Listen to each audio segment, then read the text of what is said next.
and Brie are on our way to see a dermatologist surgeon who will perform her total ear ablation. 40 miles away in the mountains still equates to an hour and 10 minutes. So, it's going to take us that long, and I'm cutting it pretty close because I realized I had not filled out the paperwork they had sent me, even though they gave me a call yesterday, and I'm pretty sure we covered all the same questions. Still, I wanted to have it all down in writing for the doctor for easy reference, and so I'm not filling out stuff when I'm there. And what is the deal? Man, I need a haircut. At any rate, just wanted to give everybody kind of an update. Hey, Brie.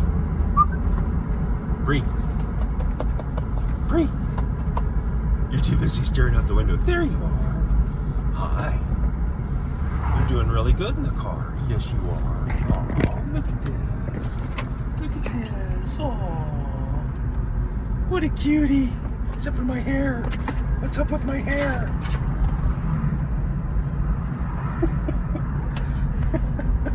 That's what I get for getting out of the shower and doing absolutely no brushing. Brie, what do you think? All right, I gotta go. Getting on the highway. I think she's actually a little nervous. I didn't tell her what's going on. Sitting here in the specialist's office, a dermatologist. And as I was driving down here, it started making me think, okay, well, if they're not sending me to see a specialist on cancer and that kind of surgery, it got me to thinking that these masses that are growing on her ears, which are tumors, but they are probably, more than probably, benign, and they can be related to the condition that she's experiencing. So what we have determined just from talking to the specialist so far today, she definitely suffers from hyperthyroidism. They're getting me to sign up with Chewy.com to have meds delivered on the regular. And this is probably something that's going to be lifelong for her, just having to have hyperthyroid meds so her hormones are balanced right.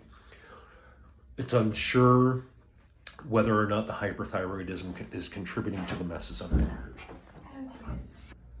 So we are getting checked out here at the specialist, and the good news is we're not sure if surgery is needed. That's actually good news because it doesn't feel like her ear canals are completely mineralized, and that's normally the point when you're past the point of no return and you have to have surgery. So okie dokie. She said that you can. So this is how Brie's ear is getting to look now, to the point where they think that I can actually get a tube down in her ear canal to administer medicine, whereas just a week ago, it looked more like that. So everybody who's helped me, thank you so much. We're on the path to best choices. So thank you very much.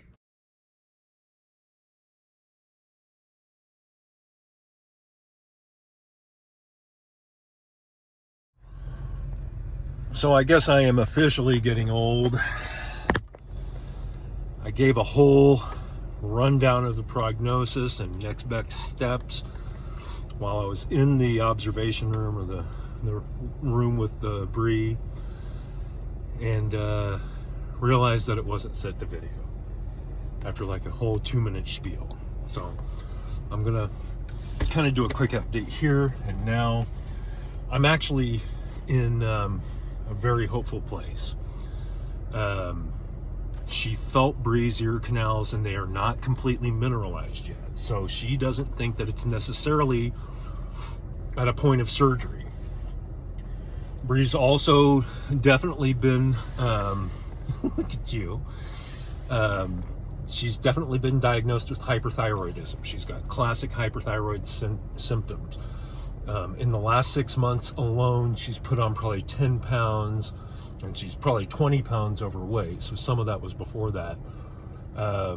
Lethargy, and you know, she's just been miserable, as you all know. That's exactly why I came to the point where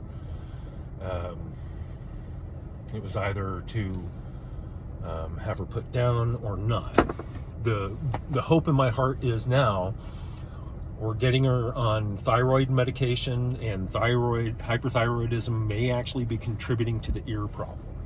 It's not a given, it's not 100%, but there's a chance. So we're going to see if she springs back from having this thyroid medication. The doctor said that sometimes dogs bounce right back and act like a puppy within a week or two. So our next appointment is in 2 weeks. Brie is on some aggressive medication to see if her ears will respond to that. We'll open them up even more, and she thinks that the masses that are growing are actually growing on the outside of the ear and not growing from inside the canal.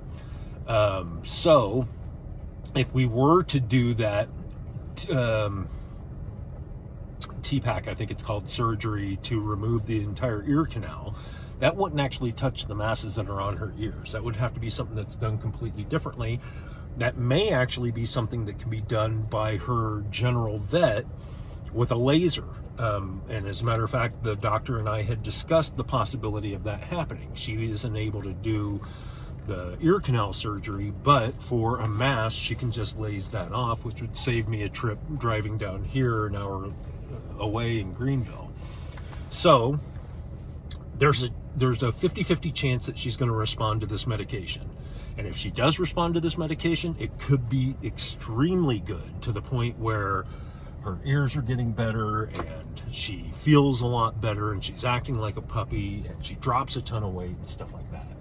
So that is a potential possibility that I would never have guessed up until today. So everybody who's contributed to this cause, thank you so much for doing that. Thank you, Blue Ridge Humane Society, who also paid for a portion of this exam today. Now, as the doctor said, even at best case scenario, if she responds to thyroid medication, number one, she's going to be on that for the rest of her life. Number two, she's not out of the woods yet. So there's still a lot to be known about what her condition actually is, and what we're going to do is put her on some medication that will hopefully make everything start bouncing back. So good news, totally worth the drive. I appreciate everybody contributing to this so much, because I would not have been able to get to even this point, this far, without everybody's generous contribution, stepping up and paying it forward. And I can't let you know enough in words what that means to me. People that are willing to help this sweet girl out, because she really is a good dog. What do you think, Brie? Are you ready to go home? Are you ready to go home? No, don't come home. She actually made me miss. She added 5 minutes onto our time because she thinks she's a lap dog still. Poor thing. You can see how bald she's going. Now, with hyperthyroidism, even if she bounces back, there's a chance that she will not regrow her hair. So there's a lot of things that are still up in the air. But fortunately, next best steps does not include surgery yet, if that's going to be an option. So again, thank you so much. I appreciate you, and much love. So peace. Take care.